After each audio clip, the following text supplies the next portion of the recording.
Friends, chutney செய்கிற நேரத்தில் ஈஸியாக ஒரு டிஃபன் சாம்பார் பருப்பே இல்லாமல் எப்படி செய்யறதுன்னு பார்ப்போம். இதுக்கு தேவையான பொருட்கள்: ஒரு வெங்காயம் பொடியாக கட் பண்ணி வச்சுக்கோங்க. 2 நாட்டு தக்காளி கட் பண்ணி வச்சுக்கோங்க. நாட்டு தக்காளியில் நல்ல புளிப்பு இருந்ததுன்னா ஒரு சின்ன நெல்லிக்காய் அளவு புளி எடுத்தால் போதும். இந்த தக்காளியில் புளிப்பு சரியாக இல்லாதனால நான் ஒரு கொட்டைப்பாக்கு அளவு புளி எடுத்துருக்கேன்.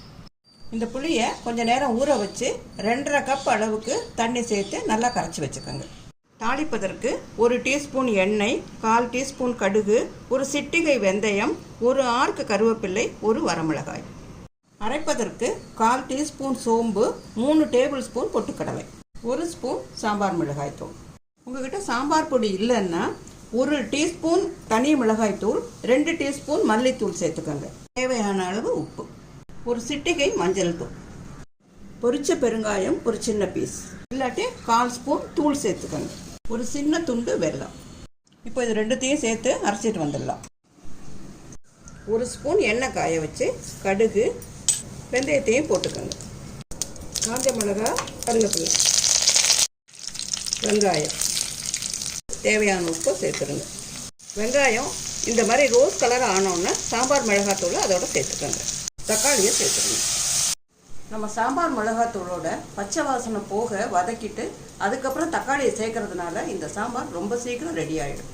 நான் ஒரு சின்ன பீஸ் பொரிச்ச பெருங்காயம் சேர்க்குறேன். நீங்கள் வேணும்னா தூள் பெருங்காயம் கூட சேர்த்துக்கணும்.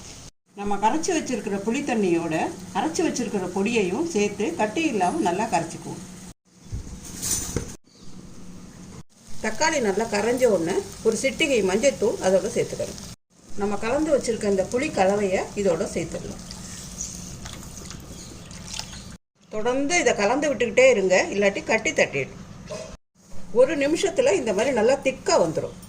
டிஃபன் சாம்பார் கொஞ்சம் தண்ணியாக தான் இருக்கும், அதனால இன்னும் கொஞ்சம் தண்ணி இதோட நம்ம சேர்த்துக்கலாம்.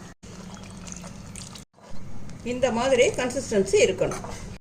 இது ஆறுச்சுன்னா இன்னும் கொஞ்சம் திக்காகிடும். இந்த ஸ்டேஜில் வெல்லத்தை சேர்த்துட்டு கேஸ் ஆஃப் பண்ணிவிடுங்க. இப்போ பாருங்கள், 5 நிமிஷத்தில் நம்மளோட சாம்பார் ரெடி ஆகிட்டுது. நிறைய விருந்தினர்கள் வந்திருக்கும் போது நல்லா காணும் இந்த மாதிரி வச்சா. இதுக்கு மேலே கருவேப்பிலை, கொத்தமல்லி எல்லாம் போடலாம். இதுக்கு மேலே இன்னொரு தடவையும் தாளித்து கொட்டினீங்கன்னா நல்ல வாசனையாக இருக்கும். இதை செய்து பாருங்கள். உங்கள் கமெண்ட்டையும் ஃபீட்பேக்கையும் எங்களுக்கு எழுதி அனுப்புங்க.